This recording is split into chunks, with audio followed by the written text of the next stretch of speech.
So you know that seedy building with the blacked out windows? That's the Critical Hit podcast. So keep your kids away from it. The content warnings can be found in the episode description.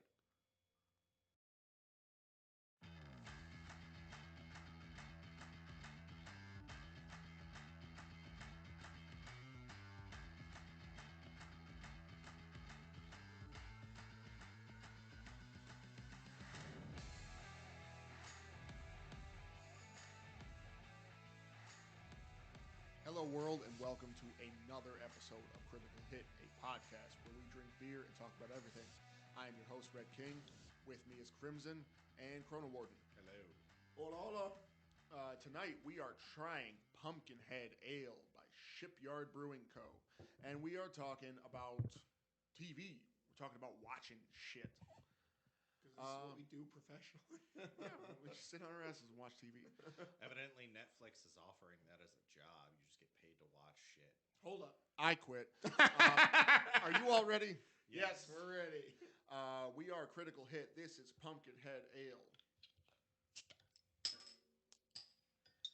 Cheers, bros. Let's go. Cheers. Cheers. Ha. This one doesn't work as So, well. fun fact, I opened mine early, and Chrono Warden's having trouble opening his now. Okay. Let's give it a try. Doesn't smell too bad. Okay. You have failed to find a bad pumpkin beer. It's not bad. Dude, I'm That might be a 5. out of 10. I think it's a little higher than that. That's crazy. That's coming from the non-beer drinker. I'm gonna say I'm it. not going to drink this whole thing. I'll tell you that right now, but it's This- not bad. This is about to get disturbing territory. I don't want my first 10 to be a pumpkin beer. Wait, are you saying that this is a 10? This is a 10, dog. This shit is good. This is Oh really my good. gosh. This is like, it's like So the it most doesn't perfect. really taste like beer. Yeah, it's like the perfect transmutation of pumpkin pie into the form of beer. Okay. So let's Like, this is actually... So most of these have only taken one sip. I've done 2 on this, and I still have a pretty good opinion. Yeah. so let's get through. We'll get through the stats, right? Okay, this is Pumpkinhead Ale by Shipyard Brewing. 4.5 ABV. They got me. I can't even talk straight. 18 IBU. Not bitter at all. Yeah. Yep. No, it not is. at all. That's I A like little, that. yeah, a little bit lower on the alcohol scale. Not a lot, but just. I a don't little. care about the alcohol being lower. I don't like the bitterness. Spice flavored with cinnamon and nutmeg. Ooh, stand out. I can taste those. It's just a regular ale. It's not kind of that dark IPA. It is double hopped with Interesting. Willamette and Sapphire hops. Oh, surprising because you would not be able to tell. No, Like it's really good. So that's a decent beer. so this one they actually prescribe that you enjoy it a certain way. How so? Are we doing it wrong? We are doing it wrong. What do they recommend? There's an opportunity to do it right. A proper Ooh. pint is served with a cinnamon sugar rimmed glass and paired with a shot of spiced rum or vanilla vodka. It's something we could do. We can- Oh man. So- don't. This is probably going to be the last pumpkin beer of the season.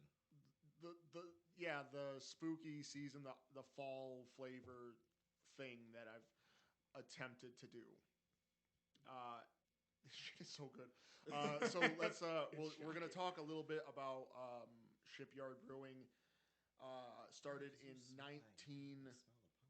1994, and I'm about to butcher another fucking word. Oh no. This is Kennebunkport, Maine. Kennebunkport. No, I think that's pretty close. Sweet. Founded by Fred Forsley. And so I usually talk a lot about the brewer, but I'm not. I'm going to talk about nobody can see this because it's audio only, right? But they have a mascot. And it's just for this beer. He is. Hold on while I pull up the note. The Headless Horseman. Nope. No, he is not. He's the pumpkin-headed horseman. No. Oh, okay. So I'm getting ahead of myself. I'll talk a little bit more about the company. Then I'm going to talk about this mascot, right? In 2016, Shipyard was one of the top 3 best-selling American craft brewers in the UK. Cool. That's just a fucking awesome fact. That's an interesting fact. Yeah, because not for nothing, it's a hard market to break into. Yeah. Well, anything Europe is going to be hard to break into. And beer is really hard. Yeah. Well, that's what I'm talking So about. I'm going to jump back to Pumpkin Pete. That is the name of this mascot for Pumpkinhead. Yeah, they really went for the low-hanging fruit on that one. Oh, shut your fucking mouth. 'Cause you think it's bad? You think it's basic? It gets better. He's a ping pong champ. He stops crying before it started with a pumpkin hug. And he invented the pumpkin spice latte. That one's probably not true. But the rest of it really checks out. He loved his favorite food. Can anybody guess his favorite food? I'm off the fucking rails right now because this is really good. I'm really excited. But can you guess? Probably not going to be pumpkins. I'm going to take a wild guess. Lobster pizza. What the fuck? Because he's from Maine. Yeah. Maine. I do want to point out there, if we happen to get lobster pizza at any point in whatever form, I would greatly enjoy it. I'm not going to eat lobster pizza. Oh, you can't. He would die. Yep. Especially with the combination. You would drink alcohol and then eat lobster pizza and die. It'd be a sweet way hey, to go. I got this special pizza. It's Pumpkin Pete's favorite. Red Yeah. King would be like, Nani? And just die. That's it. Oh, wow. Okay, so let's cut into. There's nothing bad about it. Yeah. There's literally nothing bad No, about it. it's Really good. Like, I feel like the fact that it is not an IPA, like, it's nice and light. Like, the flavors come through amazingly It's even. crushably light. Yeah, like, that's crazy. I drink 6 of these in a row. I just smashed the living hell out of them. Yep, They're amazing. I would have a problem. This is officially going to be my fall beer go-to. So, we're kind of. So we're gonna go into.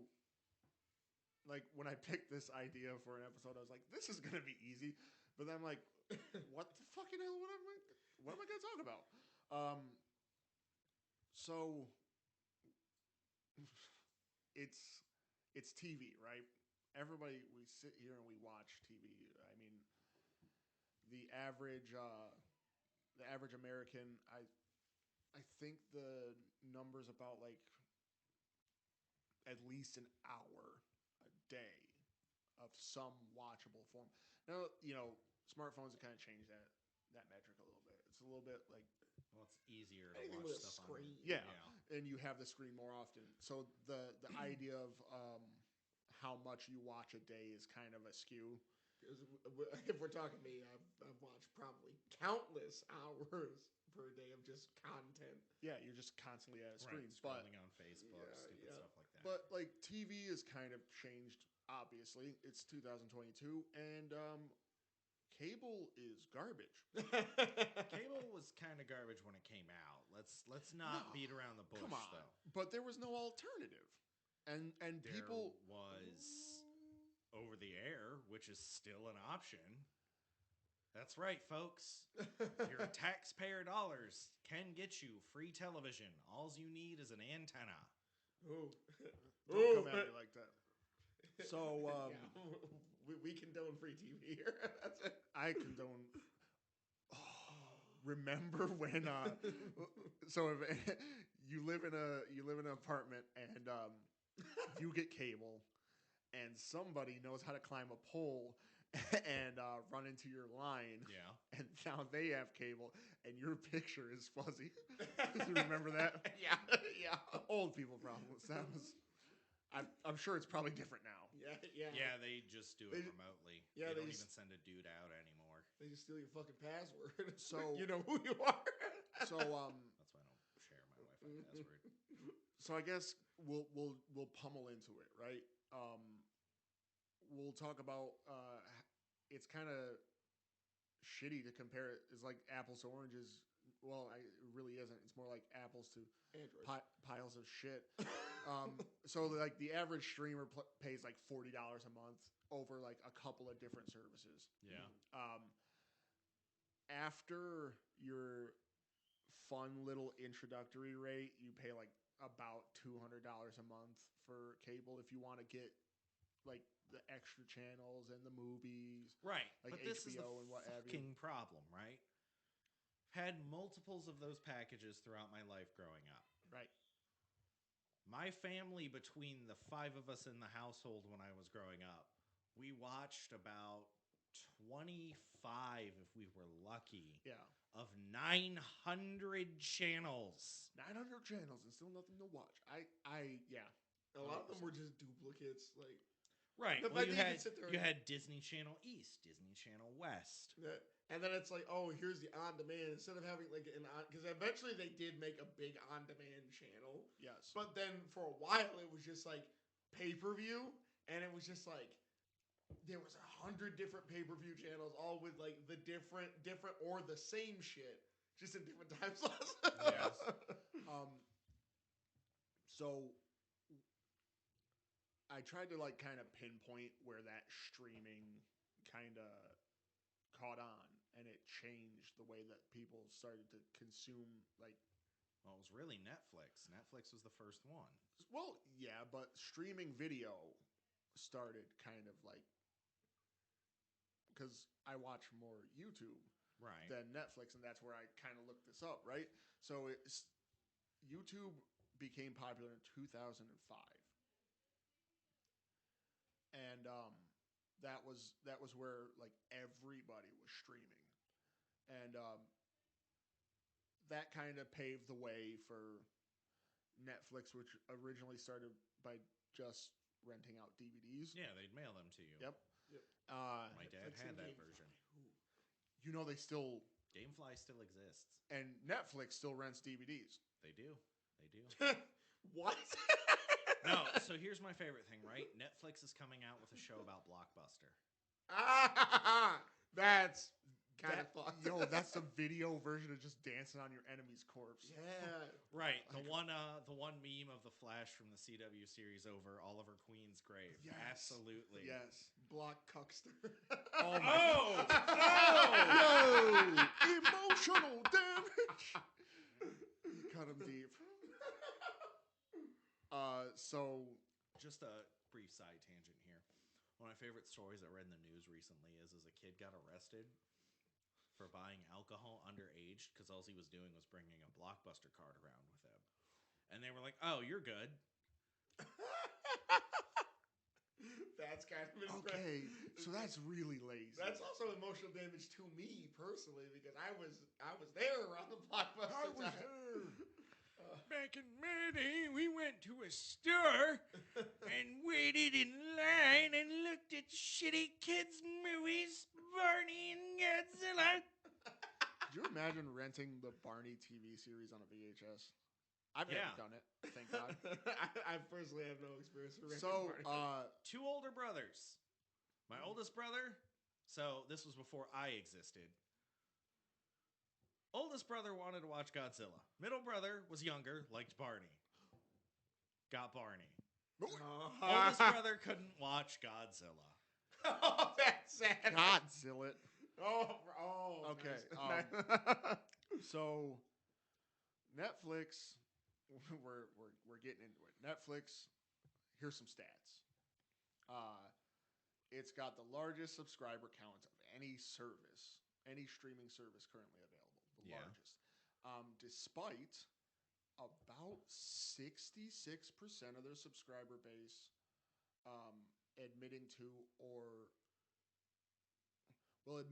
using someone else's account or admitting to sharing their account. So right. there's like a shadow number of people who are also enjoying Netflix that are not actually paying for it.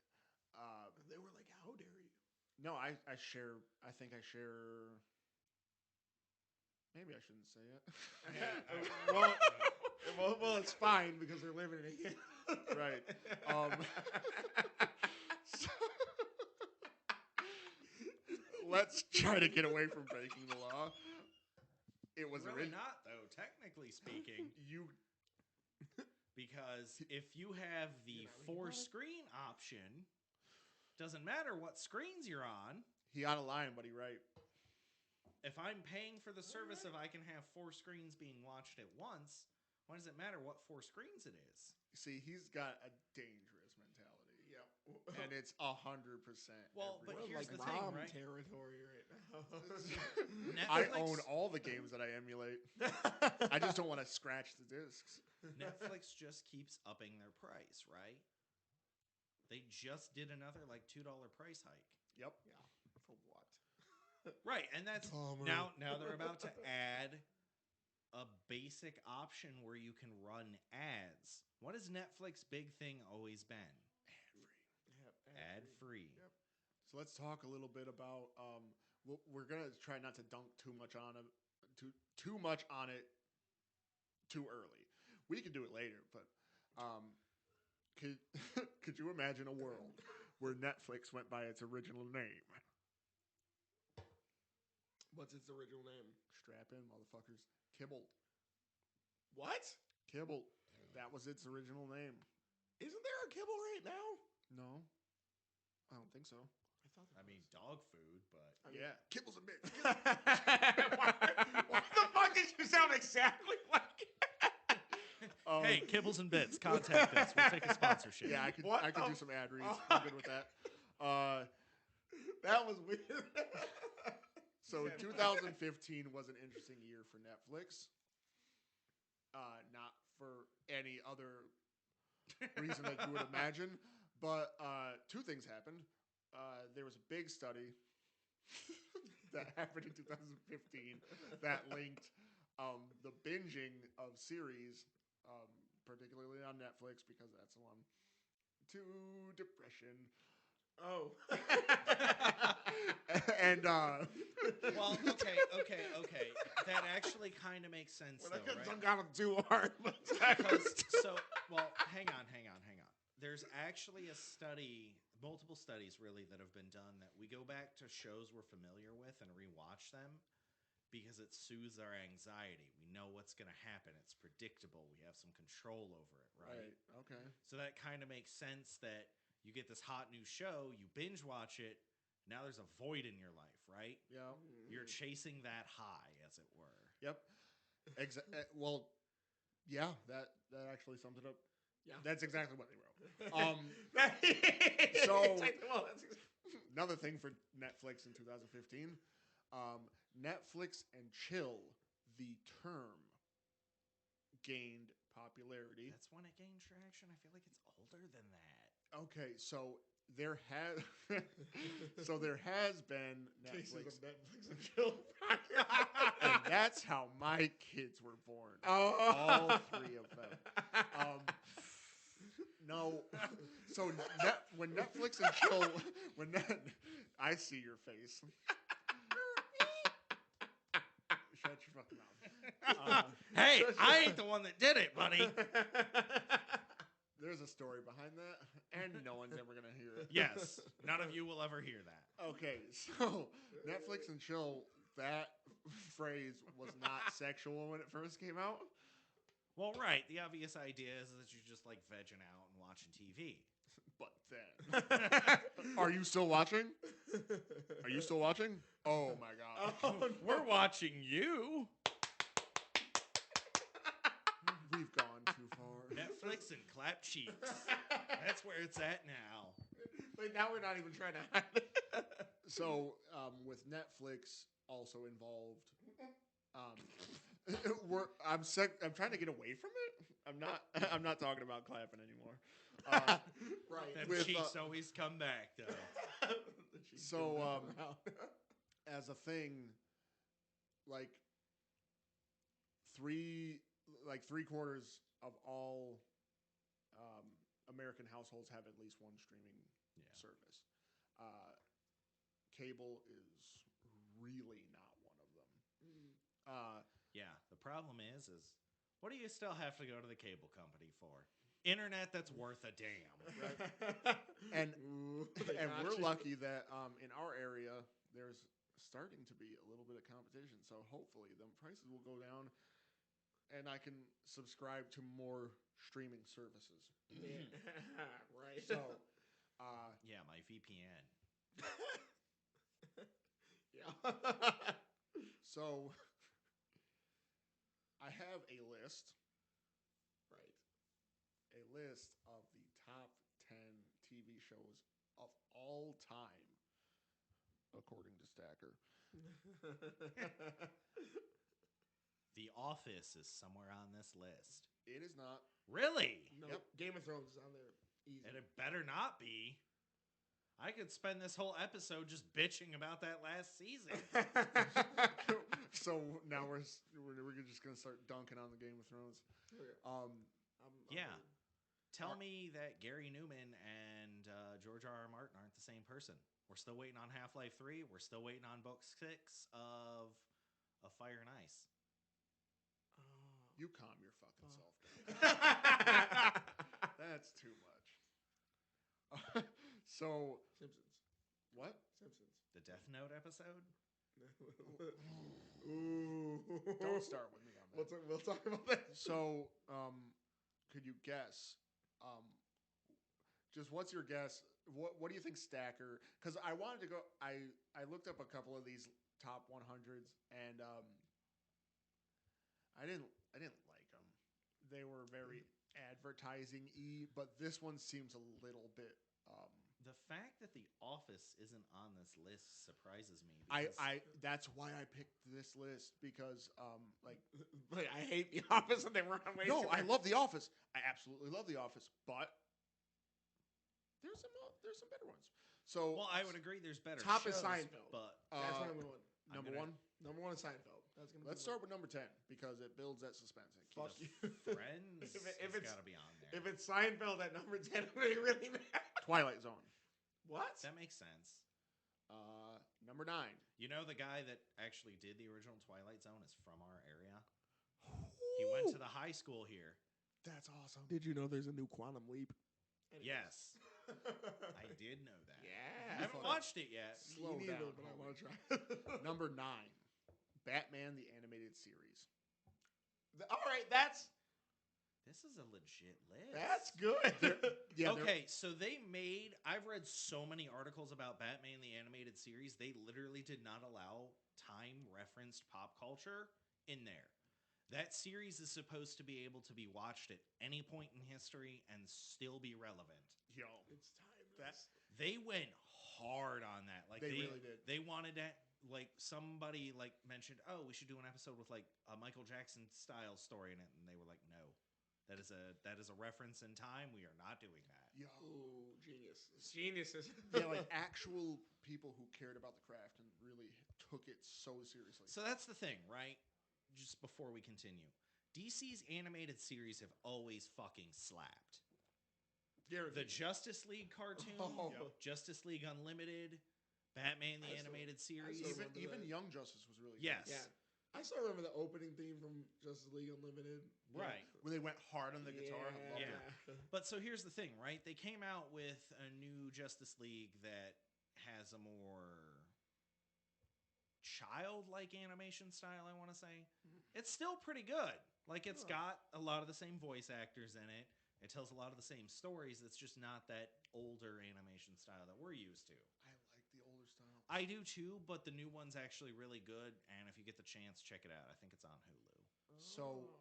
here is number 8 is Firefly. Firefly. No. So No. out of this list, that's the only one I have zero experience with. I've never You've watched. never seen Firefly. Okay. Have you? No, I can't. I can't Wow. Okay. So here's the thing, right? As the only one who's actually watched the series of the three of us, Which is, like, Firefly sad. is really, really good. It was really, really ambitious. It's like Wild West in space, and it's after a civil war. Okay. So yeah, that That actually sounds checks. kind I- of cool. But the problem is is that it gets to the last episode. Don't spoil it. Don't. I'm you not fucking going to. dare. Okay. But it just cuts. There's no closure. Ah! And then they tried to come out with a movie called Serenity. Okay. Well, I've heard of Serenity. Yeah. I think I watched it not knowing that it was part of the Firefly Yes. universe, and I was like, But Serenity is very divisive amongst Firefly fans. There are people that love it and there are people that hate it. There's no real in between. okay, you ready for number 7? Yes. Sherlock from 2010 with Ooh, Benedict Cumberbatch. ooh, I love that show. That show is That that is was worthy good. of that list. So this list seems to be doing okay. Yeah. And Smallville's surprising. It's small. I don't. Here's I the don't thing, even think it's on 100. I did not like Smallville, but Smallville was a huge show. So Smallville actually wasn't a bad show. It was an interesting take on Superman. That's when they start. So that was the beginning of like the DC universe, like TV, like the one word, like Gotham and Arrow and Flash, Supergirl. they didn't get a cool thing. Like it's just their names. Yeah. no subtitles. Well, no okay, nothing. so you have to remember though that technically, according to comic book canon, Supergirl is actually stronger than Superman. Oh, Yeah.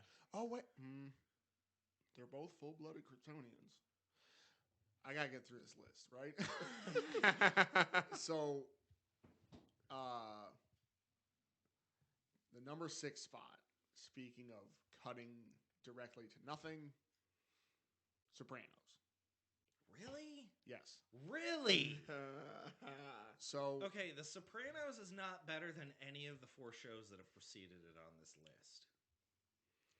Here's the thing. I'm gonna say this. If you judge it from like an impact standpoint and like viewership standpoint, as well as just like the quality of the show itself, Sopranos is an undeniably like monolithic show.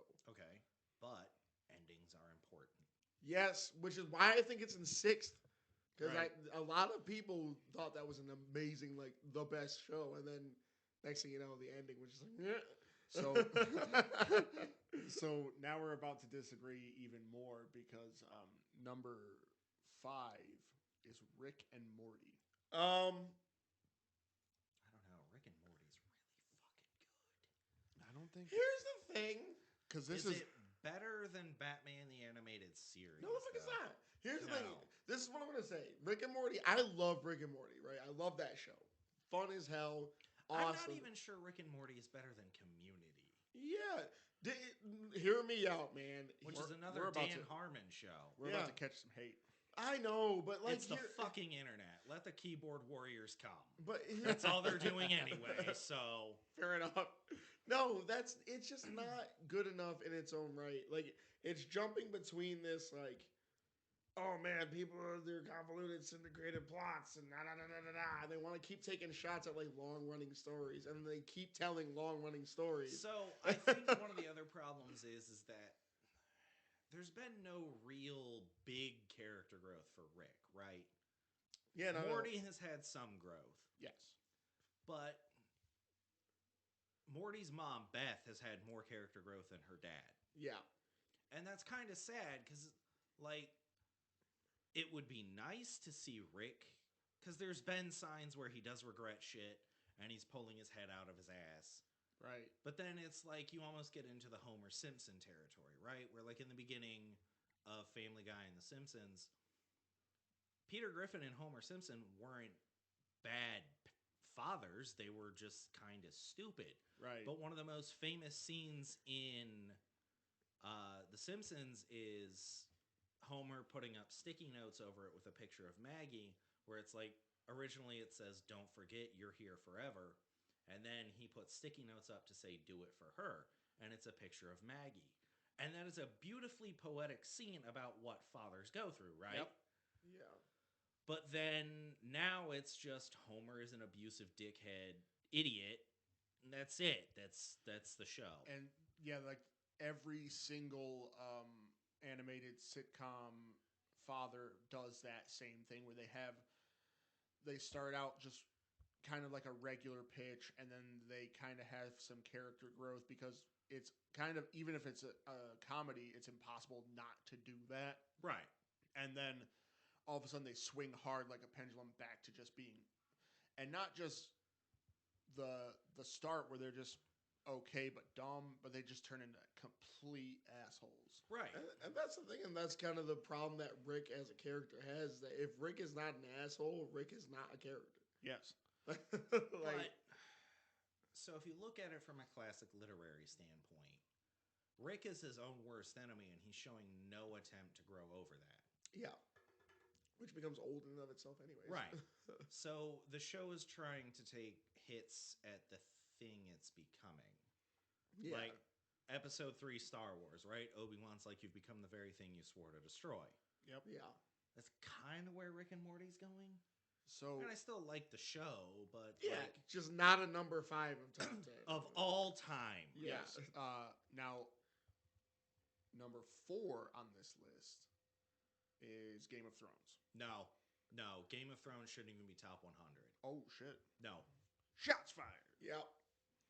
So the first 5 seasons, since those are based on books, are really, really good. They're well written. Each season has 10 episodes. Season 6 is still pretty good and has the full 10 episodes. Now, the thing is that season 7, they had 7 episodes, and season 8, they had 6. Wow. Right. So here's the thing, right? Each of those episodes is roughly an hour plus in all of the seasons. Now, it ends up being that there's a lot of just like supplemental world building that happens in those 3 episodes that get cut from the 7 episodes that are cut out of the 10 episode run a season from the last 2 seasons, right? So here's the thing. In season 8, it's just the Night Walker is here, the Night King is here. Episode 2 is the battle prep. Episode 3 is the battle. But it's such a spectacularly big shit show that all these elements that are in the book just get wasted. So no, Game of Thrones does not deserve to be top 5, top 100 at all. I'm going to squeeze in a hot take real quick. I don't think Game of Thrones was ever good. I'm not trying to be a dick, but it's like you literally took everything that was Lord of the Rings and just turned it edgy. I get dark fantasy, but dark fantasy sometimes I feel like people take it as here's my chance to do some creepy, Well, so ultimately one of the problems is, and this is something that comes up a lot in media, is that why is it like the only character motivator for powerful females is some kind of sexual abuse? Yeah.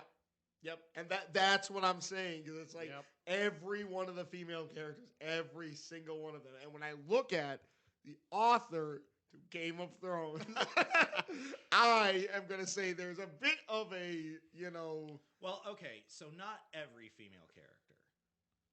The youngest Almost. Stark girl doesn't get any of that stuff. But yes, Daenerys and Sansa Yep. and Cersei. only because you don't want to be a certified creep. You just Well, want to you be. got to remember in the book, Daenerys is like 13. We should. We're Anyways. kind of we're running the ground into that spoiler territory, but it's fine. I mean, Listen, Game of Thrones is bad. You should not watch it. Skip it. So I Skip will it. spoil it as much as I want. Oh, Because you so- are missing nothing.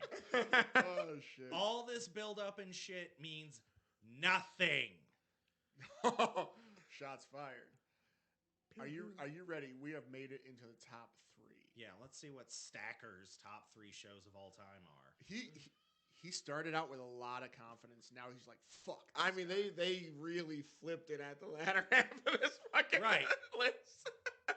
Like, you know that one meme where it's like they really had us going in the first half? That's where I'm at right now. I was like, okay. Like, honestly, even though I disagree with The Sopranos, I can see why it's on there. I can understand why it's there. Right. Yeah. I don't agree with it, but I understand it. I feel like we're playing numbers solely at this point, but we'll see. I will. Number reserve 3. mine. Avatar: The Last Airbender. Oh, okay. That's yeah. All right. Now we're coming back. Pull me back in a little bit. You burn me with the Game of Thrones. You cool me down with the Airbender. All right, I see. Yeah. You Fire Nation dragon bitches attacked, and here we are. So only Avatar can save us from Game of Thrones. They gain points for that one. You know, they gain some points back. yeah, because I mean, It's a fantastic show. I've watched that 4 times. 4 times. Yeah. Couldn't get behind Korra just because, like, the scope was different. Because you can't it's a tough act to follow. Saving the whole world. Okay. Korra technically deals with 4 threats that are bigger than Ozai. That's gonna be my hot take here. Ooh, spicy. Okay. Maybe I won't argue with that. Here's the thing, right? Season 1's big villain is Amon. Yep. Who, spoilers, 3, 2, 1. You've had enough time. Stop listening now. Bloodbender. So we end up finding out that he can take away people's bending, right? Yep. And now he's not doing energy bending because one person knows how to do that. And that was Aang, the previous Avatar. Yes. And he teaches it to Korra. So she can restore her bending and other people's bending. He's doing it. So, like... He's doing it by, like, severing, like, synapses in their brains is what I've read people have theorized. Like, he's taking blood and just cutting off what allows people to bend. He's basically chi blocking them permanently. He's lobotomizing them. Yes. Ooh. I mean, Season 2... We could get into Avatar. Yeah. But we got to continue this list. Just let me do a quick wrap up. Season 2 is Unalaq, who is her uncle, who becomes Dark Avatar. Okay. That's bigger than anything Ozai did. Season 3 is my least favorite season of Korra, but I hate Zahir as a villain. Are you fucking kidding me? I think he is the worst villain in that series. Are you serious? 100%. Because my thing is that he is an anarchist who claims to be all about freedom, but then is very quick to oppress people, right? He kills the Earth Queen. That was one of the best kills in the series. It is. But what immediately happens? Bandits just immediately take over. So he has freed the people to another form of oppression. This is the thing, right? Anarchy is a great idea on paper, just like communism. Until nobody sits down and reads the fucking numbers. And when you don't have somebody reading the fucking numbers, what happens? Oh, I have freed you from your oppressor. Here's now you're just more oppressed. Yeah, on a more local scale. It's, right? it's different flavor. Yeah. Yes. Okay, so Kuvira is interesting because Korra doesn't seal her earthbending or anything like that. And it's very interesting because it would not have been hard for Korra to become Kuvira. That's the interesting take on Kuvira. Is the mech fighting shit at the end of season 4 weird as hell? Yes. Did it not need that? Absolutely not. But if you look at the story point of Kuvira could have been Korra because they are very similar people. Yes. That is a very interesting way to look at it. And the comics have gone more into elaborate that. Right. And that's where I'll leave that. Okay. Oh, okay. Right. Okay. So good argument. I'll have to step back into Korra. You've won that one. Like, don't go in comparing it to Avatar: The Last Airbender. That's where a lot of people end up cutting the show out. Give it a shot on its own merit. Okay, so Stacker says The Wire is the number 2. That might be a top 10 for me. The Wire is fantastic. I don't know if I can put it at number 2. I've never watched it. Never watched Wire. You've never watched The Wire? Nope, not a bit of it. Now, shame. That is a good show. I will say I notoriously suck at keeping up with any TV show, but never watched Wire. Not even an episode. Okay. It's worth it. It is. I would recommend The Wire. All right. Here we go. You ready for number 1? Sure, let's see it. Well, hear it. I know what it is. I have a feeling I know what it is. What's your guess? I'm sticking with Seinfeld. He said Seinfeld. Breaking Bad. Fuck off. Really? No, come on. Here's the thing. All right. Okay, I'll be upfront and say I've never actually watched an episode of Breaking Bad. No, I've watched So- it. It's really good. So here's the thing. That's what everyone tells me, and I want to watch it eventually. But the problem is if I spent all my time trying to catch up on all the shows I want to watch, my video game backlog would never get any smaller. Right. True. And if I'm gonna pick one medium, it's gonna be video games until I die. So here's the thing. It's a good show. How can I put this? You want to know what's crazy? Like, I started to get through it, and like, whatever, you root for the main character. That's what a TV show kind of wants you to do. But And then you start to find out. no. I started to root for the cop. Yeah, that's what I'm saying because, that's kind of the whole dichotomy of the whole thing is that it's supposed to be like you start out rooting for Walter White and then you start realizing that he's actually a piece of shit. Yeah. And like the thing that I don't like, right, is that there's this double side to it. You'll kind of get for a minute they start to say, okay, well, Walter White is actually a bad guy, but they still really fucking want you to sympathize with him. Okay, so the thing is that it's not supposed to be that he's a good or a bad guy. He's a human. Yep.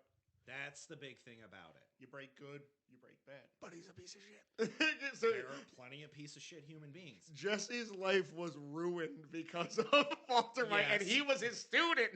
But he was Walter White did take care of his family. Yep. and he did technically at certain points take care of Jesse. But so is he a good guy or a bad guy for taking care of his family though, right? Like that's the goal, right? We always want to be able to provide for our families. I agree. I see what you're saying, but at the same time it's like I guess the problem for me is that it was just like Well, it's one of those things where it's kind of an ends justify the means thing. It depends on the kind of person you are. There are people absolutely who think that I will to take care of me and my own, well, in his case, his own, because he has terminal cancer, right? He is going to burn the world to ashes. yeah. He's not being a good guy. He never claims to be a good guy. Yep. I do completely agree. It's not so much Walter White's character. Or are you talking about the writing? It's room? the writing style that I don't like. Mm. Because there is at no point that, this man fucking he kills people, he uses people. Yes. He got his best friend killed. Spoiler, sorry. Yeah, you gotta be. I don't care. So, But there's a lot of really fucking bad things. And now here's the thing: arguably, there was a point where he had enough money that he could have cut and ran, and then that could have just been the end of it. yes, but that was greed on the corporate side. But that's kind of where I'm saying that there was a turn from the Well, you gotta keep producing series. the ambiguity Like the to seasons. it. The turns into he just turned into a piece of shit. Yeah. Well, I mean, I get it's, you gotta. it's the writing room. But that's what I'm saying. Precisely my point. It was a good series. You try it. El Camino also ruined it. So, I guess the next thing, right, is like, what are you watching? What's on your screen right now? Right.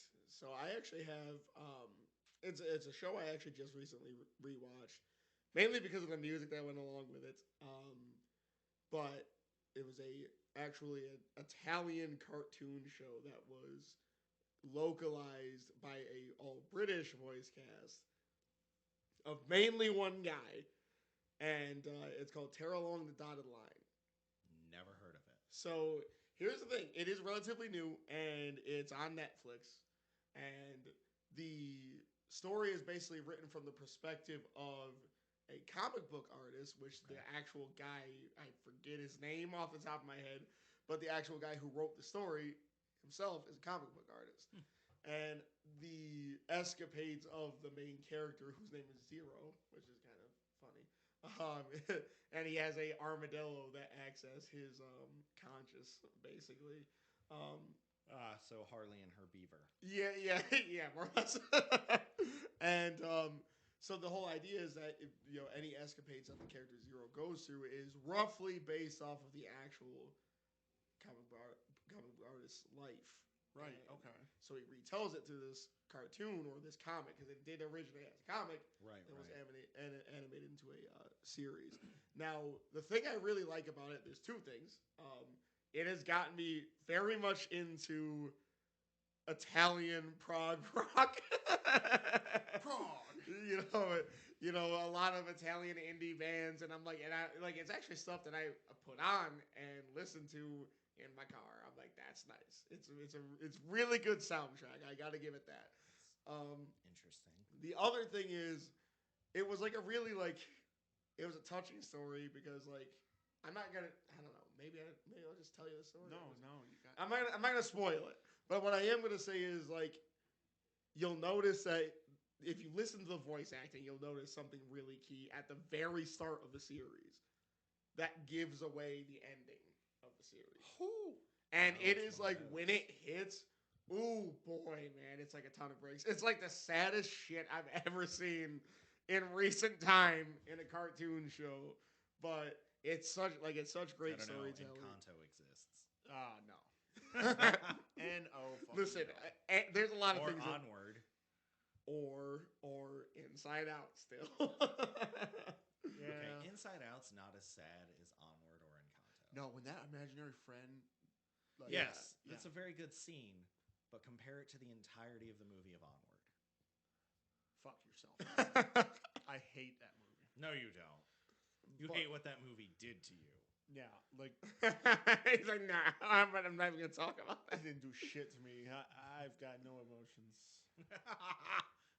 But it really does. It's got everything. It's got storytelling. It's got music. It's got art style. Really and everything's really zippy and fast and punchy, which is really nice. Like the delivery of all the jokes and everything. It's very quick but witty. And it's a fun show. I would suggest at least giving it a shot. You can't say fun and then say sad. Well, it's both. It gets really sad at the end. What was this called again? Tear Along the Dotted Line. Okay. Yeah. Really, really good show.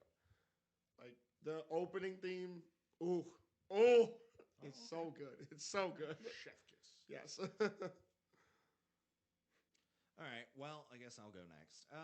Primarily, I watch YouTube, but we're not going to talk about streamers here. So the wife and I are doing our yearly rewatch of Gilmore Girls. That's okay. So I've never watched that show and I've That- never been interested. That's a shame because that show is actually really, really good. Really? Yeah. That's so fucking off the wall. You wouldn't think it, huh? Yeah. But it's actually a really, really well-written show. And because the thing is that, so we were just talking about how Walter White is kind of a piece of shit, right? Right. But he never proclaims to be a good guy. Gilmore Girls doesn't really have a villain necessarily. And it's kind of interesting because obviously the two main characters are Lorelai Gilmore and her daughter Lorelai Gilmore, who goes by Rory. Yes. So the funny part is that within this show, they are technically descended from old money from Connecticut. I'm that old Connecticut money. I mean, this is wealth. This is wealthy landowners that have been here since they first came over in the 1700s. Money They made their money in molasses. Molasses. and people. Oops. But did they explore no, that? they don't actually go into that because technically speaking, the family is from Britain. And they still have ties over there. Richard Gilmore is Lorelai II's dad. His mother is Lorelai I. And they kind of do this thing where it's well, why can only men pass down their names? So Richard's mother is Lorelai Gilmore. He names his daughter, his only child, Lorelai Gilmore after his mother. And then one of the big points of the show is that Lorelai has Rory when she's 16. Right. Okay. And she names her daughter Lorelai. Huh. Oh, that's So the show actually has a lot of good emotional beats to it. It goes a lot into like exploring Lorelai's relationship with her parents because she ends up having to go to them for a loan to get money so that Rory can go to this really good like private high school. okay. So yeah, so there's still that connection to the money, and there's a lot of like socialness to it. Like Yes, there's it's not there's stigma necessarily that goes to your 16-year-old daughter having a. well. So one of the things that gets explored in the show. Well, are you guys gonna watch it? I won't spoil. We shouldn't spoil it for anyone, not just us. Okay. But the 4 people who are watching. But so the that's number is just slowly going up. that's just kind Yes. of the opening, right? Yes. Is that's the exploration, and it ends up being that Lorelai and Rory attend Friday night dinners with Lorelai's parents, Yes. and they do that every week, and that's their thing. Right. So, but the series does grow from there. Okay. So there's a lot to it. Not the only thing I'm watching, though.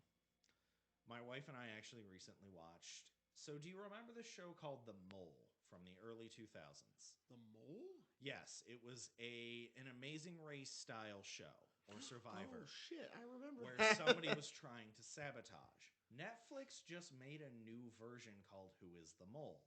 Oh shit! It's really good. Okay. Oh. Yeah. So that's kind of like the beat, right? That's the thing is, like reality TV, like that kind of reality TV. That's like really. I love those types of shows. Right. The Mole, stuff like that is really entertaining and fun. Yes. And you get to yell at people at the TV because we all enjoy doing that. Yeah. But that was one of them. One of the other series that my wife and I recently watched was Sandman on okay. Netflix, Yeah. which covers DC's The Endless characters. It's Oh. Morpheus, so dream, Oh. death, desire, despair, destiny, all the like various aspects of humanity. Constantine is in that one too. Yes. Yeah. A Constantine, not John Constantine. Right. The female Constantine is a separate character from John Constantine. Okay. So that was one of the things that a lot of people were bitching about. I was like, oh, you made Constantine a woman. No, it's a separate character that has the same name. Okay. So so I've been running into that a lot, right? That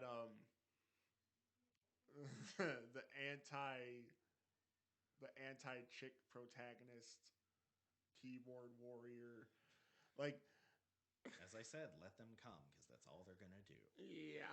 hopefully not on their keyboard. It makes it sticky. Oh my! Right. Yes, they're keyboard Oof. warriors. They're Yeah, and like so that's I kind of dipped the toe in the Ring of Power. That was okay. Oh. I Rings of Power, Rings of Power. Where do I go with that one? Okay. Okay. I have watched 6 of the 8 episodes, I think. so without going too deep into it, right? Because that's a real minefield of spoiler territory. Yeah, right? that's brand new. We're not going to do that. Yeah, but How far did you make it in? Did you finish the first episode? yes, Okay. First First 2 episodes suck. what? Okay, so like Chick Frodo was weird. So like Oh, How no. is Galadriel Chick Frodo? She's in no, the no, no, no, no, Fellowship. no, like the hobbits. Oh, the hobbitses. the Harfoot. Yeah, hobbits. They're not hobbits yet. What? This is before hobbits exist. They're Why? called Harfoots. They're something else. They're the predecessor to the hobbits. Because Oh. remember, the hobbits don't migrate. They live in the Shire. These guys migrate. Wait. Extended Lord of the Rings lore. So the extended lore. of Lore. the- So, okay, I shouldn't Lord say of the the first 2 Rings. episodes suck. There's just not a lot going on in them. It's a very slow burn series in the beginning. But so there's the criticism, right? People don't like Galadriel. apparently. Which is dumb because when it comes down to it, so this is something else that my wife and I have been talking about. You have so my favorite scenes in the series are between Elrond and Durin, the elf and dwarf friends, the elf and dwarf bros. Yeah, nice. Those are great scenes. I love those scenes. And seeing Galadriel meet Aragorn's ancestors and talk to them, because that's who Isildur is, right? Right. And his dad is here. Dude, okay. And So I need to get farther into it because, like, just the fact that it is a slow burn, it kind of got me. It's tough for me to get into it because, like, episode 3, 4, 5, and even 6 pick up quite a bit. Nice. The end of episode 6, I don't want to spoil it, but it got kind of stupid quick. All right. And to the point where my wife watched episode 7 and was like, I'll tell you if it's worth watching. And she was like, the best scenes are, again, between Elrond and Durin and some of the stuff Galadriel does. But she hasn't even watched episode 8. So it's like, it's one of those things where, so from looking into it, Amazon doesn't actually have access to the Silmarillion, which is where a lot of this stuff is. Okay. Gotcha. So they got the rights to Lord of the Rings, but even that's kind of wishy-washy because if they were to try and do one that takes place in the modern Middle-earth time, they don't have access to those characters because those are Warner Brothers, right? Whoa. Wow. So, they're damn. That so sucks. it would be a lot of like Tom Bombadil and people like that aren't copyrighted. Yikes. So it's kind of like this whole Sony. Well, that's why Marvel they did a prequel, right? Yeah. So the tough thing that I have with watching shows like that is I've kind of lost my ability to just like sit there and hold the attention because like same with Chrono. I just fucking watch YouTube all the time and the videos are like the long ones in my opinion are 12 or like 12 minutes. So this is the thing, right? Though is that I watch streamers put their VODs up on YouTube. So I'm still watching like a 3-hour video, but there's more going on, and I can do other stuff while I'm doing it. Yes. So it's just one of those things where it's like, I did like the show overall, but I feel like they advanced one plot line too fast. And it kind of killed my interest in the show because it removed all like dramatic tension. Yeah, no mystery.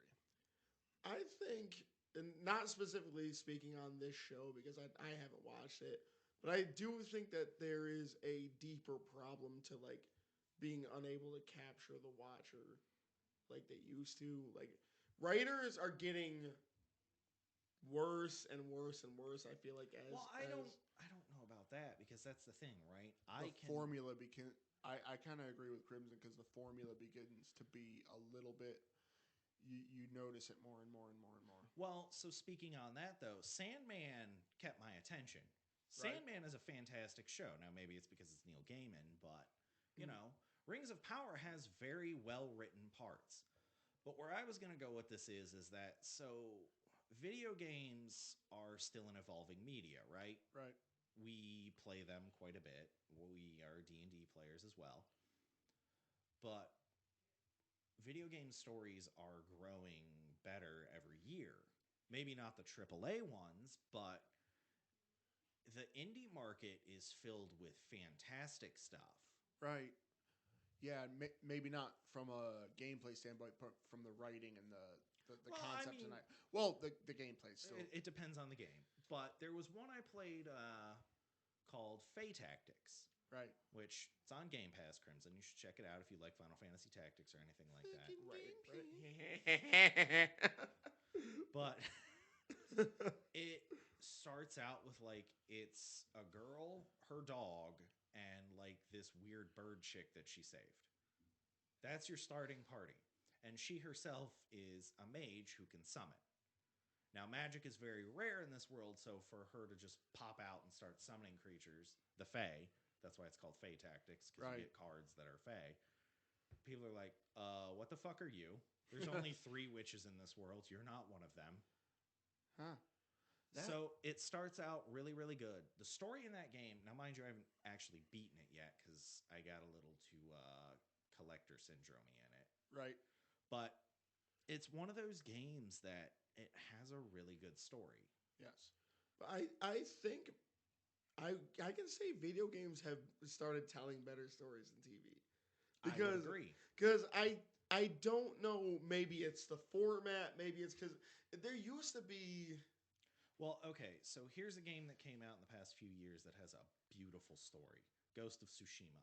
Yes, Love fantastic. that game. There's not I can't think of a recent television series that kept my attention like that. Yeah, because they really. And now, mind you, I don't have a PlayStation, so I watched someone's 30-part series as they 100%ed this game. Whew. And I enjoyed every part of it, even the stupid side quests. Yeah. The stupid haiku writing, I shouldn't say stupid. I don't mean stupid in the sense that it's dumb. I mean stupid as in it's kind of just like side stuff in this game, but it's fun. Yeah.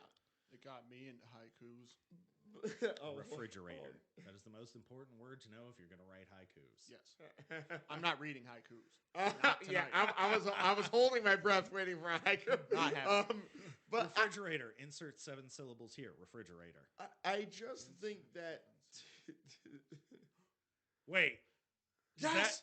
Oh, no way. Insert seven syllables. Oh, wait. No. Insert 7 syllables. Ah, damn. Almost. Almost. Thought we had it. But here's the thing. I realized that television has fallen into becoming more tropey than, because even every medium has it. Don't get me wrong. That go to that. Oh, the formula, this, that, and the other thing. But I feel like TV has fallen more and more into it as time goes on, because especially when it comes to like the binge era of things. Right. Like, well, Netflix has kind of even started cutting back on binging, right? Like Stranger Things, the newest season, they released episodes weekly. Yeah, which I think, it's kind of a play to go back to the old way of retaining your viewership. Well, but Netflix specifically is doing it so people don't just binge watch and then dump their subscription, right? Yeah. Now, here's the problem, is that I think that because of, kind of everything being predictable, everything being formulaic, like, here's the thing. I love the Marvel TV series, but every one of them are generally similar build, right? Usually slow burn beginning. That's pretty much almost every Marvel That's a series. guarantee. Well, okay, I would say the one that didn't have that was Falcon and Winter Soldier. Falcon and Winter Soldier hit hard from the beginning. Here's the thing I will say, though, about Falcon and Winter Hawkeye Soldier. was also really, really good, and I will not tolerate you disgracing that show. Hawkeye is the best of them because it is a 6-hour Christmas movie. I can't speak on Hawkeye because I haven't watched it, but what I will say is, in my experience, I tried She-Hulk and it was weird. I haven't actually watched it, so I can't comment. In my experience, it's generally very slow burn beginning. Kind of, I will say, far-reaching backstory and or current story. Well, and then the big chaotic moment that they use for all their sizzle reels and trailers. Like, they have one episode, like, you've watched Loki. Yeah. You remember the one episode of Loki where everything popped off? Yeah. I'm not going to spoil anything, but there was a whole lot that happened in that episode that was just actiony and crazy, and like, there's one of those in every one of these Marvel series. Yeah. And they all kind of follow that same path. Now you get the problem of, there's a lot of other series now that are coming out that are trying to be the next Marvel show. So there's very, like, tiptoe, slow burn, this, that, and the other thing. And then there's one or two episodes that goes absolutely crazy. And then we go back to tiptoeing. Yeah. And it's like, it's called poor pacing. It was something that was not allowed in general decent writing. And I do believe that a lot of shows suffer from really, really bad pacing. And that makes the ending, like, a little weird most of the time. That's an interesting take. I mean, I would agree. And Rings of Power is weird in that regard. I'm not trying to spoil anything, but I feel like its big dramatic moment is too fast. Like the slow burn that's built, there's character tension between all of the characters, right? And that's kind of one of the more interesting, like, interlacing threads of the series. But then it's just like it reaches this certain point and everything explodes, literally. And then I was just like, nope, not interested anymore. And it was that big popping moment that kind of killed my desire to finish the series. And I think that's kind of the thing, though, because we're, especially with now, generally every show that's worth its salt is of longer format. There's almost the 30-minute runtime is like the exception nowadays. Yeah. Usually it's 45 plus. And it's Well, like, so Like when Stranger Things first came out, I think it was 30 minutes, but I think season 4 is got. I think the episodes are like an hour long. right. yeah. Well, so that's kind of where you see Game of Thrones influence on things, right? Is the hour-long episode. And I don't mean the hour-long where it's 45 minutes with 15 minutes of commercials. Right. Because you see that a lot in Netflix where it's like 44 minutes and 37 seconds or something. And it's like, oh, there was that many commercials in the show when I first watched it? Damn. Yeah. But even then, 45 minutes is not an uncommon runtime. But that's usually your bare minimum. Like if you look at the Star Wars shows on Disney, they in particular tend to bounce from, I think the shortest one is like 29 minutes in somewhere in The Mandalorian or Book of Boba Fett. And the longest ones are over an hour. But it's never Over an hour. consistent. That's crazy. They'll go from a 30-minute episode to an hour to a 30-minute to a 45-minute to a 30 to another 30 to an hour to a 40. You want to know what had a ridiculously short runtime? That thank goodness they've been renewed for 2 more seasons. Was Amazon's Vox Machina? Oh yes, series. yes. So, Yeah, but those are that half-hour bite. Yeah, but they draw it tight. Like it's 22 minutes. So like you know how like some of the like Well, the it's runtimes an like, anime. It's an anime. but 26 minutes, bro. Yeah. That's the usual thing. They cut me for. You think I would? If there was a drug deal, I would have shot them in the face. You think I ain't gonna count that shit? Yo. Okay. Well, it's counted as soon as you start it. Counting down. But I will say, I think that's kind of ultimately the problem that we're running into with modern day TV is that modern day TV is trying to compete with modern day movies. Like, Well, Yeah, it's, okay, I It's kinda also see that. trying to compete with. You've got Facebook Reels. You've got TikTok. You've got YouTube. So modern TV has to, because that's the thing, right? If it's already trending on TikTok, it's already not trending anymore. Right. That's the future analytics that we were kind of talking about earlier. Is the people that study the algorithms to ride the trends to stay relevant. yeah. So by the time a TikTok trend goes into mainstream media and it's adapted into a show, it's already pointless to the younger generation. Yeah. And this is nothing against younger generation or anything like that, but it's one of those Against them. I'm old. Fuck you guys. It's your kids. Fuck them kids. No, I'm kidding. But it's just one of those things where it's like, I can go on to Facebook and find a reel that's a 2-minute joke from a comedian that's hilarious. And then I move on. Yeah. Yeah, and I think that's... Yo, remember stand-up comedy? Yeah. You know they still do watch it? Oh, really? So one of the big things I just watched is Gabriel Iglesias just came out with a new special. It's like 2 hours long. Dude, that's awesome. It is fucking hilarious. Because there's just a point in it where, like, there's this giant flashing clock and Netflix is telling him, hey, your show's done. And he's like, okay. He just straight up asks the crowd, this is Netflix letting me know that I have completed my contractual obligation. So do you all want me to keep going? And the crowd goes wild because he's performing at Dodgers Stadium. That is They fucking have the intense. stands are full and they have the field lined with chairs. Wow. Yeah. Wow. So that's... And I at that love it. point, he's just like, all right, from here on out, You have gotten what you paid for, so you can't complain about anything I say after this point. That's It kind of goes into like, you know, he talks about like cancel culture. Right. Because like there was this movement to cancel Speedy Gonzalez, and he kind of goes into it because he's now the voice of Speedy Gonzalez. Oh, I did not know this. Yes, Hold up. in the new Space Jam: A New Legacy, that Speedy Gonzalez is voiced by Gabriel Iglesias. How come I didn't notice that? Because he didn't put his own voice on it. He does voices as parts of his act, right? Yeah. He knows how to do the original voice. So he just did that voice because that to him is Speedy Gonzalez's voice. And here's the thing, right? Because he's not Chris Pratt. He Shut is. That's a separate discussion. Separate. He is of Mexican heritage, right? Yes. His mother was full-blooded. He's met his dad, and he's talked about that too. I'm not going to spoil anything too much there. But that's one of the things he talks about is like the two big characters they were coming after were Pepe Le Pew and Speedy Gonzalez. They need to cancel Pepe. Yes. Pepe Le Pew, nobody should have any problem with being canceled because he was a handsy, rapey bastard.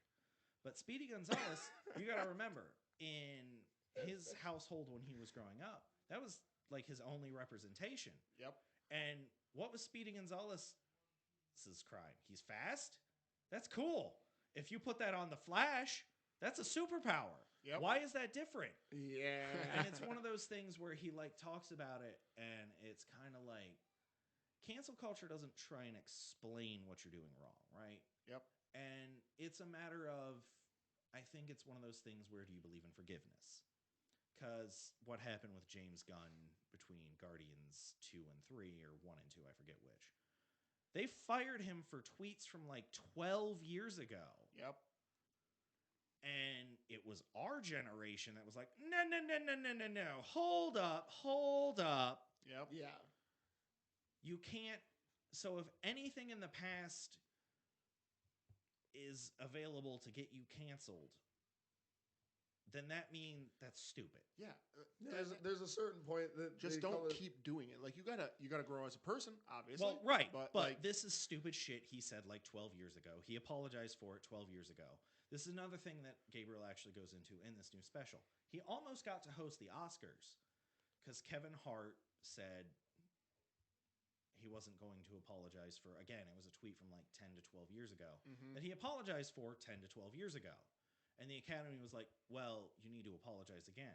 And he was like, why? I already apologized for it, and I don't do that anymore. Yep.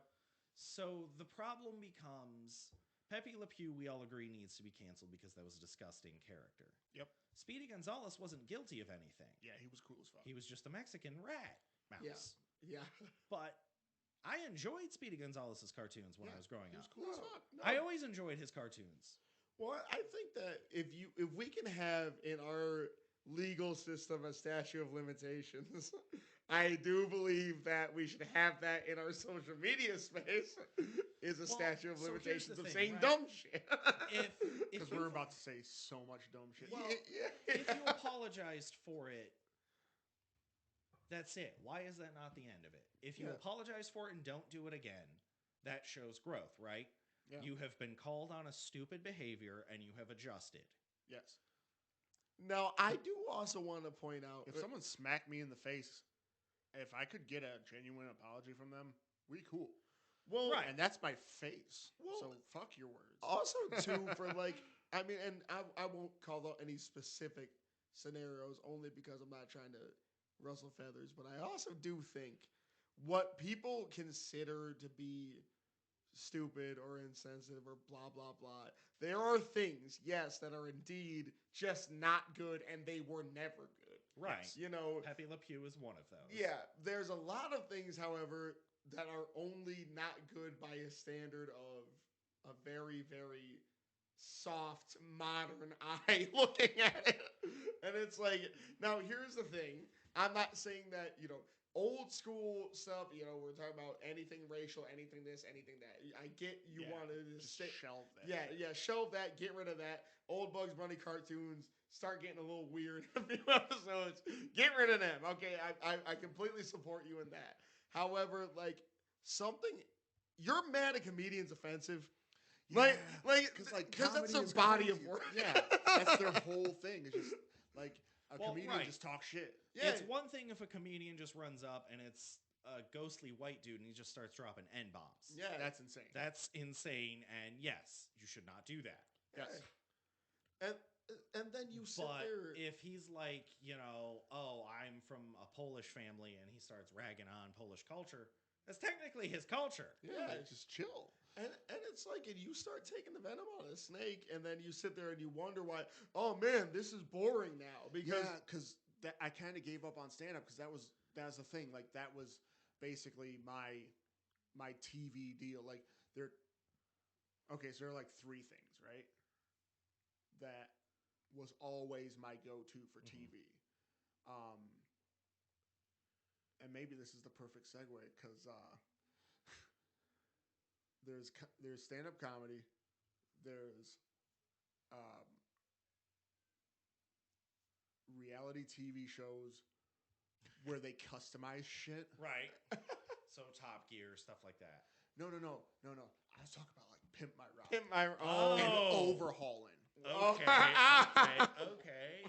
So like I was not expecting the early 2000s MTV cut.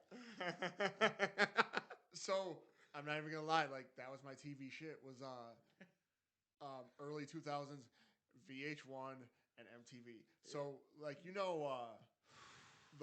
Of Love series of dating shows. That was my shit. Cheaters. I've seen too many. Ooh, I forgot about Cheaters. Cheaters Oh. went hard. Where- Remember when Joey Greco got stabbed? Yeah. Yeah. I wonder if he's still alive. They went in. I'm pretty sure he is. Yeah, I'm pretty they sure I've went seen in. new episodes. He got of Cheaters. stabbed. Of Yeah. course they went in. That was he was like holding his side. I wonder if that was real. Cause like that was one thing that was kind of devastating about me, or not about me. It was devastating. Not real. That's pretty fucking devastating. I'm Are not any real. of us real? I'm a It's all a simulation. metaphysical simulation. So Remember, Pimp that's all My- deja vu is in the Matrix. Is you Stop. just, yep. So Pimp My Ride didn't let people keep the cars. Yeah, I know. Yeah. No, that's devastating. Fuck that. Right. Think about Punk'd though. That was great. What have you ever watched Scare Tactics? Oh, was Like an man. episode or two. It was like Punk'd, except they scared the living fuck out of people. I remember Amazing. that. And who was the host there? What was her name? Oh man, they had a couple of hosts. It was not Tracy Morgan. Tracy Morgan took over like in the later half of Scare Tactics, but there was a girl that used to host it. Was it Shannon Doherty? Yeah, Doherty? and she was like my childhood crush. She didn't age well.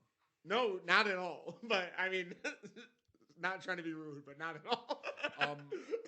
What about Well, okay, so you said stand-up comedy and oh no, trashy reality TV. there's a third thing. Right. Home improvement shows. And Why? so Why? here's the thing. That's such an oddly specific trio. Why? And I feel like Yeah. that grants a very large insight into your personality. And it does explain Yeah, why. it bothers me. But like home improvement shows bother me so fucking much. Okay, why? Okay, so I work construction. Yes. Yep. I know how it all works. I still watch these shows, and it is torturous, Okay. right? So like, so one thing that they always misrepresent, and this is what really needs to be canceled is home improvement shows. No, I don't know who's ever. So, if you've ever done demolition, even once in your life, it is the least fun thing fucking ever. So, like, here's how they paint it. These guys, they show up first of all in tool belts that are still stiff. So if you've ever worn a leather tool belt, if it's brand new, it's stiff and it well, sucks. that's anything leather, And- shoes, jacket. And then it forms to your body. You're And then right. it becomes like a custom fit, and it's really nice. Like you can't wear someone else's tool belt. It almost like wearing somebody else's underwear. So they come in and they're all wearing gloves. I don't fucking wear gloves. Nobody in the world wears gloves unless there's a safety dude telling you to wear gloves. You might not want to expose your company like that. OSHA's going to be coming to the job sites like, you wearing them gloves, buddy? So Yeah, they're right here. That's your hand. Why is your skin flapping? Like, it's a glove. Sandpaper. Bye. So then they take a sledgehammer and then they hit a wall. Yeah. And that's it. So if you go and you this is gonna like be such a deep rabbit hole, but if you go and it's time to demo a room, the sledgehammer never comes out. Well, right. The whole smacking a wall and just breaking through drywall with a sledgehammer. For you hit it with a hammer, you're going to be picking up tiny little pieces of drywall for fucking hours. Well, not only that, if you're tearing down something that still has like pipes or wiring or anything through it doesn't happen. It's all or fabrication. insulation. Yeah, exactly. And you'll be damaging other shit around. It's an entire fabrication. And I watch it and I can't stop watching it. It's fucking torturous. It's the train wreck of your life. Yes. So they're like, oh, demo crew, and then they swing, and then the cheesy stock music, rock music. And it's always perfectly like in between two studs in the wall. There's nothing actually like in there. Yeah, it's like they did the stud finder beforehand. They made sure there's no live wires. It's just like this is the shot.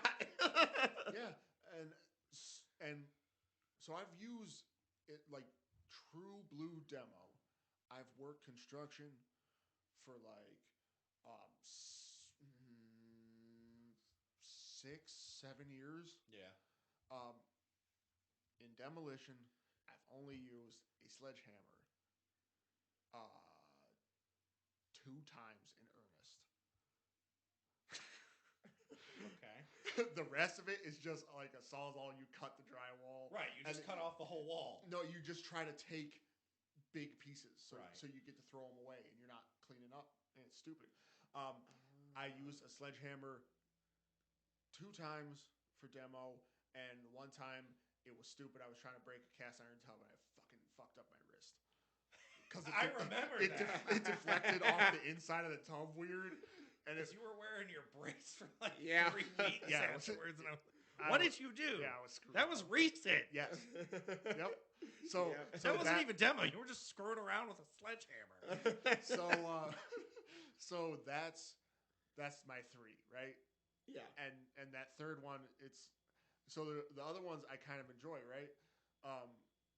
That's your dark horse. Yeah, it's my dark horse, and I can't like when it's on, I watch it. I just complain the whole time. Yeah. My wife hates me for it. That's interesting like, though, turn it because off. like if I was gonna go with like a trifecta like that, stand-up comedy would be one of mine. Right? It's got to be like number 1. I don't know if it would be number 1. Okay. But crime shows. Crime shows are decent.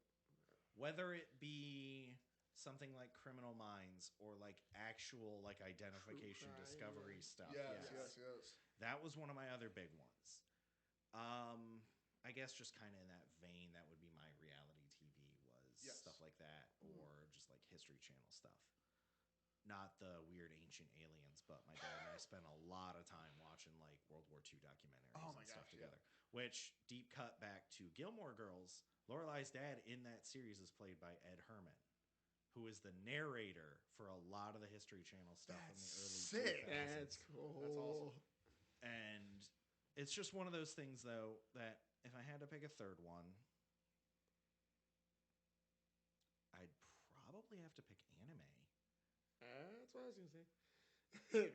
I was and that I feel like picking these 3 things is kind of giving us like deep insights into our personalities. Yeah. Yep. Agreed there. If I had to pick 3, I do love stand-up comedy, but I'm not gonna lie, recent stand-up comedy has been Well, right. Just for the spirit of the art, though. Just kind of in general. Like that new Fluffy special is fantastic if you're a fan of that kind of comedy. Well, I just recently Kreischer's always hilarious. saw Yes. a clip from a new The Dane Machine. Cook special. Whoa, Now, whoa, whoa, whoa, now whoa, hold whoa, up. whoa. Now hold up. Before we get into this, this man is he's 40 something. He hasn't been relevant for 20 years. Yeah. Bro, the Sufi is back. Let's You- go. No. No, we have the Be careful. tri-fi. So here's the thing. This is why you need to be careful. You know why he's relevant again? Huh? He's a pedophile. No. So now here's the thing. Wait. Oh, it's a crime special. It's a crime special. His current girlfriend, he met when she was 15 years old. And they were playing games on game night, like Monopoly and such. Fuck Monopoly. And yeah. And as time was going on, she grew up and eventually got with this dude. He is 40 something. She is like 20. I want to say 23. I think she is currently. Now here's the thing. The Why you argument gotta fuck up the Sufi, bro? Yeah, the argument comes Well, from I it's was never a big Dane Cook fan. it's not creepy because I didn't do anything until she was. But you were Ah, still that's hanging out with gross, this that's 15-year-old No. dumb long man. Okay, Come on. so like, here's the thing, right? When you're 18, you are legally an adult. Whatever you do at that point, you bear the full weight of the consequences, unless it's you're trying to, in the United States at least, smoke a cigarette or drink alcohol. You can sign up to go die in a foreign country, but again, that's a separate debate. Yeah. But like, don't be a 40-year-old hanging out with 15-year-olds. Yeah. So Well, I guess even if this was 10 years ago, he would have been a 30-year-old hanging out with. So thanks for humbucking all my whole universe on that. comedy is very, very iffy. Right Got you. So if I was to pick my three, sitcoms has to be. I'm gonna put sitcoms at my third. Yep. Only because that like sitcoms are formative, man. We're talking about King of Queens. We're talking about Malcolm in the Middle. Yeah. We're talking about like Two and a Half Men. 2.5 Men. Okay, hold on. It's good. Charlie Sheen's Is problematic. I know. So he's also a comedian. Anyways, Let's continue. everybody loves Raymond. Sitcoms. Yes, Sitcoms yes. are fantastic. So that's Yeah. how you're number three. Yeah, that's my number three.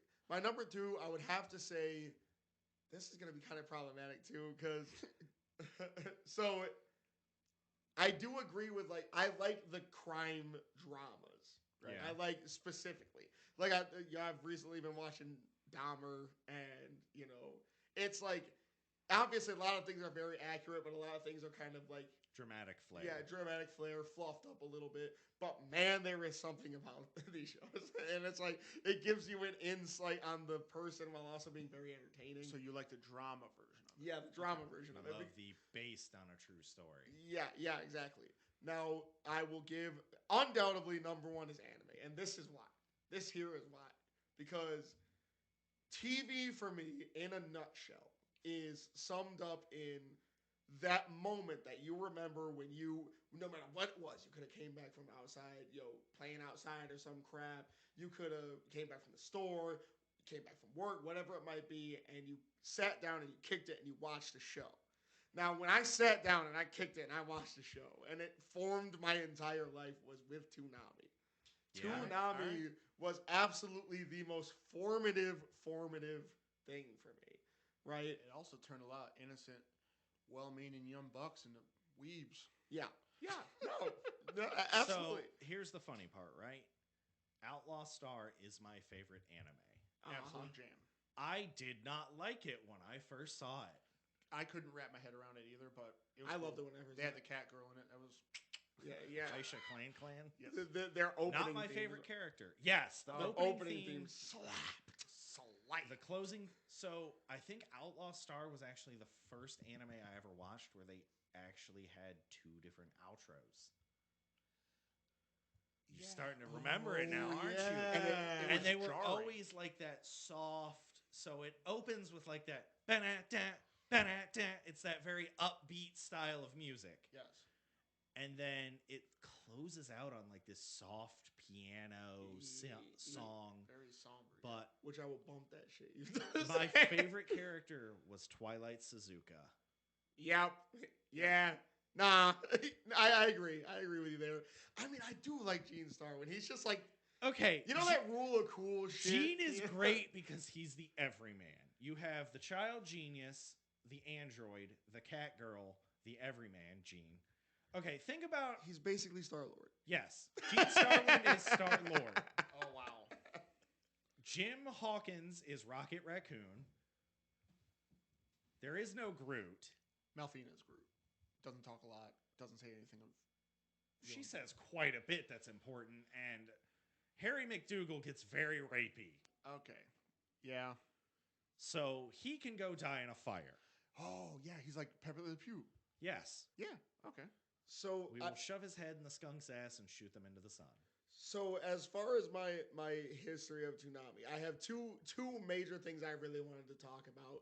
Now, there's a whole lot that kind of happened in between when Toonami actually started and when I got into Toonami. So I kind of wanted to just, start with where Toonami began, and I'm gonna do that through lineups, because lineups to me is like one of the biggest. Yeah, it's like that TV. Yeah.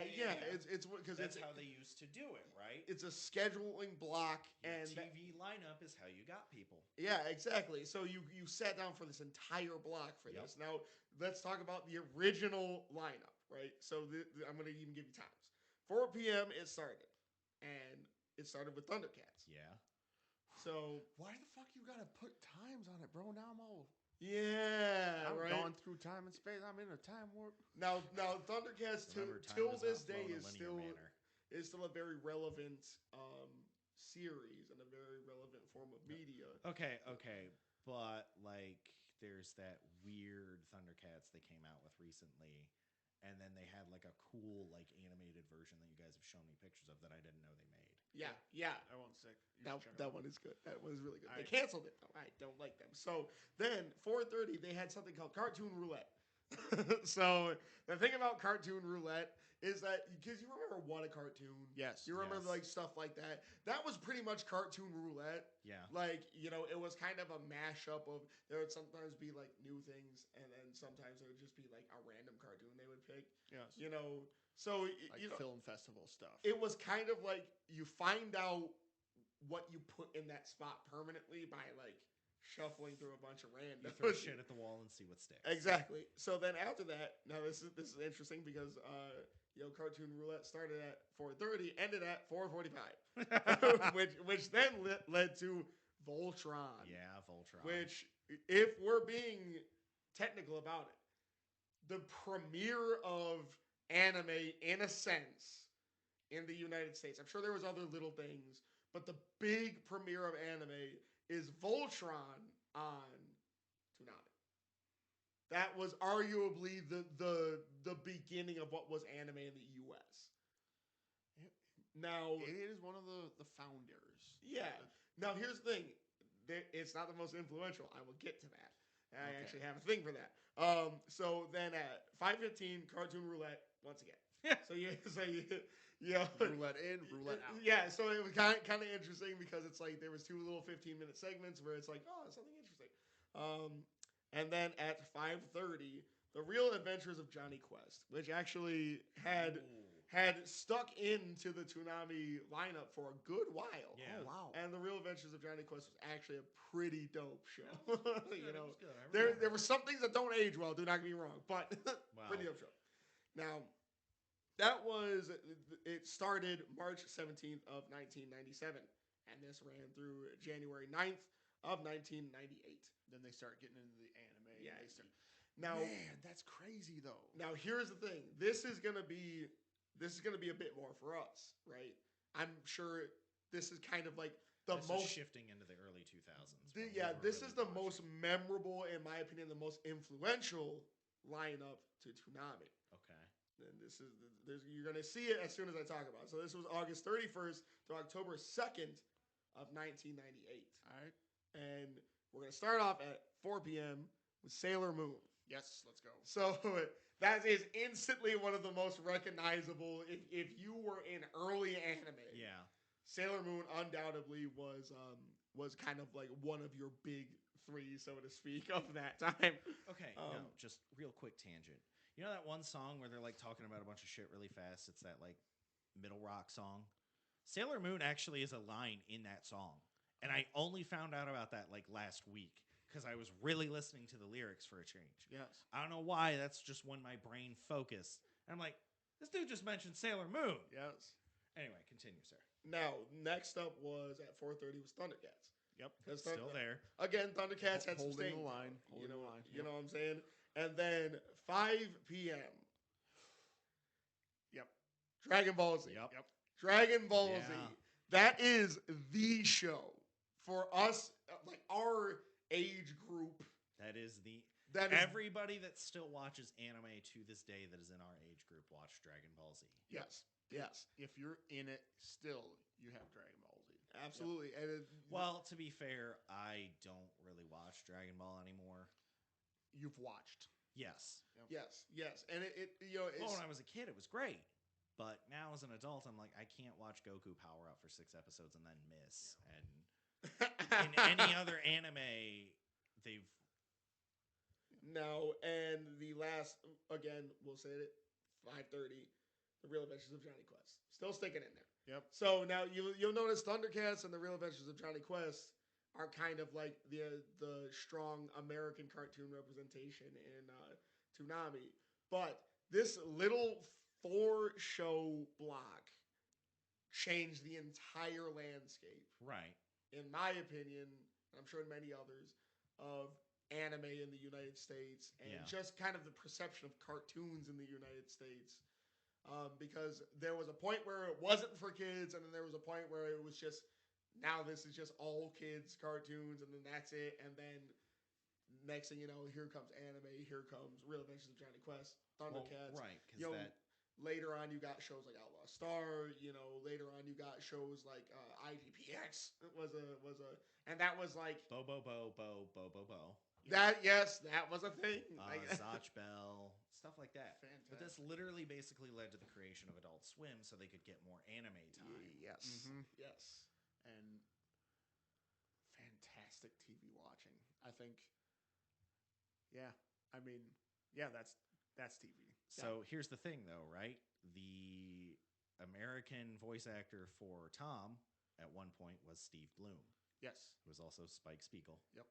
And Yeah. several others. He's been there. And with that, we're at the last call.